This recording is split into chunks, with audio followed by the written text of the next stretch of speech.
যে দেখুন, ভারতবর্ষের সেনা তারা, পশ্চিমবঙ্গের সরকারের দিদির ইচ্ছা যদি থাকে তাহলে বাংলার একজনের একটা সেনা বাড়াতে পারে, বঙ্গীয় সেনা।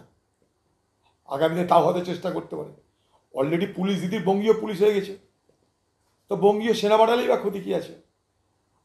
আজকে পশ্চিমবঙ্গে খুশি হতাম যদি পশ্চিমবঙ্গের জেলায় জেলায় আর্মি রিক্রুটমেন্ট সেন্টার করা, অর্থাৎ সেনাদের ভর্তির জন্য একটা করে ট্রেনিং সেন্টার বা একটা রিক্রুটিং সেন্টারের দাবি করত পশ্চিমবঙ্গ সরকার।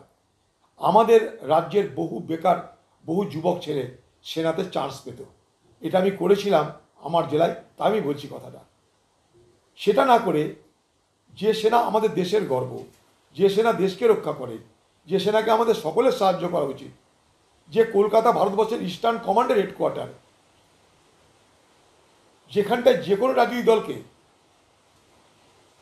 কোনো কর্মসূচি নিতে গেলে পারমিশন নিতে হয়, এটা নিয়ম। আমি নিয়মও মানব না, ধমকিও দেখাবো, ভয়ও দেখাবো, তাদেরকে পুলিশের কেসও খাওয়াবো। তাকে এবার সেনাকে বলবে হয় তৃণমূল করো, নাহলে বাংলা ছেড়ে পালাও। হয় তৃণমূল করো, না হয় বাংলা ছাড়ো। দিদিরা এই স্লোগান দিয়ে বসে, সেনা তুমি তৃণমূল করো আর না হলে বাংলা ছাড়ো। আমার তো মনে হয় বিহার সরকারেরও ক্ষমা চাওয়া উচিত, ভারতবর্ষের সরকারেরও ক্ষমা চাওয়া উচিত। কংগ্রেস কী করলে সেখানে, যে কংগ্রেসের ক্ষমা চাইতে হবে? হাজার হাজার লোকের মিছিল যাচ্ছে, লক্ষ লক্ষ লোকের জনস্রোত হচ্ছে, সেখানে কোথায় কি বলবে তার জন্য কি রাহুল গান্ধী দায়ী হতে পারে? মোদি যখন রোড র্যালি করে তখন সেখানে লক্ষ লক্ষ লোক থাকে, তারা কোথায় কি বলবে তার জন্য কি বিজেপি দায়ী না মোদি দায়ী? তা যদি না হয় তাহলে রাহুল কিসের জন্য দায়ী? রাহুল গান্ধী কি কিছু বলেছে? রাহুল গান্ধীর কোনো কি ভয়েস শুনেছেন আপনারা? রাহুল গান্ধী কাউকে কি সমর্থন করেছে?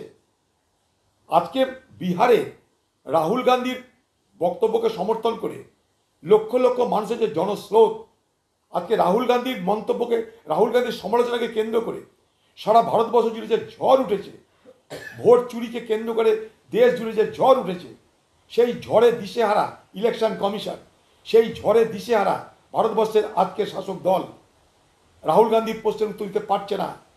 তাই ভারতবর্ষে প্রথম দেখলাম নির্বাচন কমিশনকে সাংবাদিক সম্মেলন করে নিজেদের পক্ষ রাখতে হচ্ছে। সেই জায়গায় দাঁড়িয়ে মানুষের নজরকে ঘুরিয়ে দেওয়ার জন্য